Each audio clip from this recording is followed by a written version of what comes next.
भारत पर ऐसा कौन सा संकट मंडराने वाला है जिसके बारे में साइंटिस्ट ने चिंता जताई है? क्या इसका संबंध हिमालय से है? और क्या है इसके पीछे की वजह? क्यों कहा जा रहा है इसके तार कहीं ना कहीं 20 करोड़ साल पहले ही जुड़ चुके थे? आइए बिना देर किए फटाफट वीडियो को शुरू करते हैं। लेकिन वीडियो में आगे बढ़े उससे पहले वीडियो को लाइक और चैनल को सब्सक्राइब कर लीजिए ताकि अपकमिंग वीडियोस की नोटिफिकेशन मिलती रहे। दोस्तों, प्रकृति एक ऐसा सुंदर दृश्य है जिसे निहारने के लिए जितना भी समय मिले कम है। एक समय था जब यही प्रकृति सभी को कुछ ना कुछ देती थी। सुंदर उपवन, शुद्ध हवा, खिलखिलाते फूल और शुद्ध वातावरण। लेकिन आज वही प्रकृति पूरी तरह से बदल चुकी है, और बदले भी क्यों ना। इसके बदलने के पीछे भी तो हम जैसे स्वार्थी लोगों का हाथ है। कहते हैं इंसान अत्याचार तब तक सहता है जब तक बर्दाश्त करने की क्षमता होती है, लेकिन जब समय आता है तो वह उसका पुरजोर विरोध भी करता है। प्रकृति के साथ भी कुछ ऐसा ही हिसाब है। प्रकृति पर लोगों ने जमकर अत्याचार किए हैं।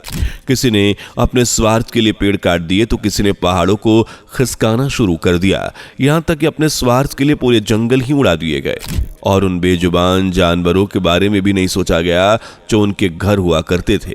फिर ऐसे में प्रकृति अपना हिसाब क्यों ना ले? इसलिए आज प्रकृति भी अपने ऊपर हुए एक अत्याचार का बदला गिन गिन कर ले रही है, फिर चाहे इसकी चपेट में कोई भी आए।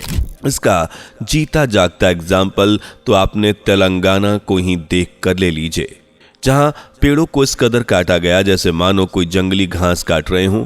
उन्होंने उन पशुओं पक्षियों के बारे में भी नहीं सोचा जो उस जंगल में अपना बसेरा डाले हुए थे, और आज प्रकृति भी ऐसा ही कर रही है।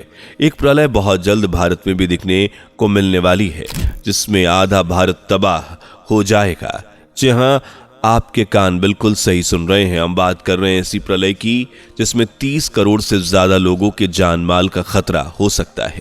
और सबसे बड़ी बात है कि जिस प्रलय की हम बात कर रहे हैं वह दबे पांव आएगी, यानी शांति के साथ जबरदस्त दस्तक देगी, जिसके बाद एक ऐसा तांडव मचाएगी जिससे पूरी दुनिया कांप उठेगी। और यह प्रलय जिसके बारे में हम बात कर रहे हैं वो कुछ और नहीं, भूकंप है। और आज किसी भी मीडिया, न्यूज चैनल और साइट्स को उठाकर देख लीजिए, आपको अर्थक्वेक से जुड़ी हुई एक खास खबर देखने को मिलेगी, जहां साफ तौर पर कहा जा रहा है कि बहुत जल्द भारत में एक ऐसा अर्थक्वेक दस्तक देगा जो लाखों करोड़ों लोगों की जान ले लेगा। और ऐसा पहली बार नहीं हो रहा है, बल्कि अभी आपने सुना होगा कि म्यांमार में एक अर्थक्वेक आया जिसने लाखों लोगों की जान ले ली, और इसका इफेक्ट थाईलैंड में भी देखने को मिला था।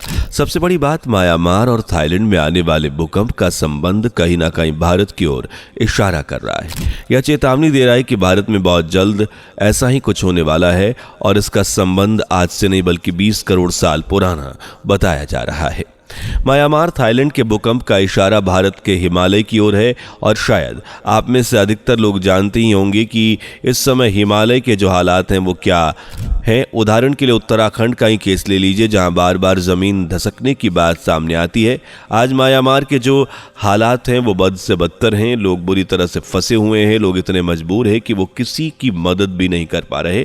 म्यांमार थाईलैंड में आया भूकंप का इस बात की गवाही दे रहा है कि इस बार भारत में जो भूकंप आएगा वो कहीं ना कहीं हिमालय में हो सकता है। और इस बात से तो आप अच्छी तरह से वाकिफ होंगे कि अभी हाल फिलहाल बद्रीनाथ में जमीन चटकने लगी थी, और 20 करोड़ पुरानी एक घटना की चर्चा यहां मैं करने वाला हूं।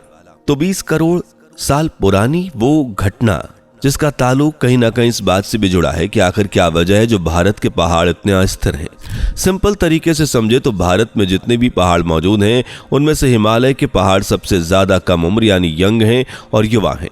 या तो हम सभी जानते हैं कि जो लोग युवा होते हैं वो अस्थिर होते हैं, लेकिन फिलहाल आगे बढ़ते हैं और कुछ प्रूफ के साथ आपको समझाते हैं 20 करोड़ साल पुरानी वो कौन सी घटना थी जिससे भूकंप जैसी स्थिति उत्पन्न हुई। सबसे पहले इस चीज को समझने के लिए आपको दुनिया का यानी वर्ल्ड मैप देखना होगा, जिसमें आपको साफ तौर पर महाद्वीप, देश अलग अलग दिखाई देंगे। यानी कुल मिलाकर आप पृथ्वी पर भारत, अमेरिका जैसे देशों को देख पाएंगे। लेकिन ध्यान देने वाली बात यह है कि आज से 20 करोड़ साल पहले ये सभी एक जमीन का टुकड़ा हुआ करते थे।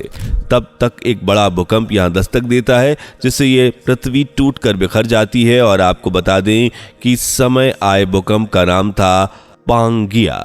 इस भूकंप के बाद यह धरती देशों, महाद्वीपों और कॉन्टिनेंट में बंट गई। गौर करने वाली बात है कि 20 करोड़ साल पहले जो घटना घटी थी उस वजह से भारत उत्तर की तरफ बढ़ रहा है और इसकी वजह से जो हमारे माउंटेन्स हैं उनके बीच फ्रिक्शन की स्थिति पैदा हो रही है और इसी वजह से पहाड़ों में अस्थिरता भी बढ़ती जा रही है और यही वजह है कि भारतीय पहाड़ों को अस्थिर माना जाता है। इसे एक एक्सपर्ट का कहना है कि भारतीय टेक्टोनिक प्लेट्स यूरेशियन प्लेट के नीचे जाने लगी है और इससे उत्पन्न होने वाले दबाव के नतीजे के तौर पर एक जमीन जो उठकर ऊपर आई उसने हिमालय की शक्ल ले ली। भारतीय प्लेट आज भी हर साल 5 सेंटीमीटर यूरेशियन प्लेट के नीचे जा रही है। यही वजह है कि जो हिमालय की ऊंचाई आज भी बढ़ रही है, इसलिए हिमालय को दुनिया का सबसे युवा पहाड़ माना जाता है। एक्सपर्ट्स की थियरी कहती है कि भारतीय और यूरेशियन प्लेटों के बीच एक जबरदस्त दबाव पैदा होता है। यह स्थिति क्रिटिकल पॉइंट पर पहुंच जाती है, तब टेक्टोनिक प्लेट उसे बर्दाश्त नहीं कर पाती और वो टूट जाती हैं। उसके टूटने के बाद जो ऊर्जा निकलती है वह एक भयंकर रूप में सामने आती है जिसे हम भूकंप कहते हैं। यही वजह है कि हिमालय के इलाकों को भूकंप के लिहाज से सबसे खतरनाक माना जाता है। भारत की बात करें तो भूकंप के लिए आज जो सबसे संवेदनशील इलाके हैं उसमें हिमालय के इलाके मोस्टली शामिल हैं, जहां जमीन के नीचे हमेशा हलचल बनी रहती है और जिस दबाव की हम बात कर रहे हैं उसका असर लगातार भूकंप के रूप में आगे बढ़ रहा है। कई साल से हम देख रहे हैं कि बीते सालों में कई बार भूकंप का सामना इस क्षेत्र ने किया और आज़ादी के पहले साल 1803 में भी एक भूकंप भारत में आया था जिसका केंद्र हिमालय ही था। यह भूकंप इतना भयानक था कि इसका असर दिल्ली और आसपास के क्षेत्रों में भी देखने को मिला, यहाँ तक कि मथुरा भी इससे नहीं बच पाया। और इस भूकंप के बारे में अगर हम हिस्टोरियन की राय माने तो उनका कहना है कि यह भूकंप मामूली भूकंप नहीं था, बल्कि इस भूकंप ने कुतुब मीनार तक को हिलाकर रख दिया था। और आज हर 100 से 200 साल में भारत में एक भयंकर भूकंप देखने को मिलता है। आज जब हम 21वीं सदी में रह रहे हैं तब भी हम तेज भूकंप के झटके महसूस कर रहे हैं। अभी दिल्ली में ही देख लीजिए, एक ऐसा भूकंप आया जिसमें बहुत भयंकर शोर हुआ। इसमें किसी की जान माल का कोई नुकसान तो नहीं हुआ, लेकिन यह इशारा था आने वाले वक्त के लिए, क्योंकि म्यांमार और थाईलैंड हमसे दूर नहीं है। अगर वहां ऐसा हो सकता है तो भारत में क्या होगा, क्योंकि आज पर्यावरण और हिमालय क्षेत्र की जो स्थिति है वो साफ तौर पर दर्शा रही है कि अब अंत नजदीक है, अभी नहीं समझे तो कब नहीं। और भारत में जो भूकंप की बात की जा रही है, यानी जो भूकंप भारत को तबाही की ओर ले जाएगा, उस भूकंप का नाम है ग्रेट हिमालय अर्थक्वेक। और ये हम कोई अंधेरे में तीर छोड़ने का काम नहीं कर रहे, बल्कि इस बात में कोई शक नहीं कि ऐसा नहीं होगा, क्योंकि इस बार बात पर मोहर साइंटिस्ट ने लगा दी है। और ये चेतावनी अमेरिका के रोजर विल्हम ने दी है, जिनका साफ तौर पर कहना है कि भारत का हिमालय भूकंप की चपेट में आने वाला है और इसके आने से न केवल भारत पर बल्कि इसके झटके नेपाल में भी देखने को मिलेंगे। अब नेपाल की साल 2015 की भूकंप रिपोर्ट को ही देख लीजिए, जहां 7.8 के स्पीड से भूकंप आया था। एक्चुअली देखा जाए तो हम एडवांस जरूर हो गए, लेकिन अभी हम उस तरह से प्रिपेयर नहीं हैं कि ऐसी स्थितियों से अपने आप को बचा लें जिस तरह जापान प्रिपेयर है, क्योंकि जापान में 90% घर भूकंप के झटकों को सहन करने की क्षमता रखते हैं। लेकिन हमारे भारत में या आसपास के देशों में ऐसा प्रोसेस फॉलो नहीं होता, तो फिर खात्मा होना लाजमी है। आने वाले जिस भूकंप की हम बात कर रहे हैं उसकी स्पीड को लेकर एक्सपर्ट्स कह रहे हैं कि ये 8.7 हो सकती है या इससे भी ज्यादा हो सकती है। बता दें कि इस तरह का भूकंप 800 से 900 साल पहले भारत में आ चुका है। अब सवाल ये उठता है कि यह भूकंप अपने साथ साथ कितने शहरों को अपने आगोशों में लेगा, यानी कौन कौन से शहर इस डेंजर जोन्स में आते हैं। तो इसमें दिल्ली, गुवाहाटी से लेकर हिमाचल प्रदेश, बिहार, उत्तराखंड, कुल मिलाकर देखें तो नॉर्थ साइड पूरा रिस्ट्रिक्टेड एरिया है। लेकिन इस बार प्रकृति ने अपना रुख ही बदल लिया है, जो एक साथ आधे भारत को खत्म कर देगी। तो दोस्तों, भूकंप को लेकर आपकी राय क्या है, कमेंट में लिखकर जरूर बताएं। वीडियो पसंद आई हो तो इसे दिल खोलकर लाइक और ज्यादा से ज्यादा शेयर करें। साथ ही ऐसी वीडियोस देखते रहने के लिए चैनल को सब्सक्राइब करके बेल आइकन को भी प्रेस कर लें। Tata bye bye. दोस्तों, आपकी स्क्रीन पर 2 और वीडियोस दिख रही हैं, जिसे देखने के लिए स्क्रीन पर क्लिक करें। दोनों देखिएगा, बहुत अच्छी वीडियो बनी है।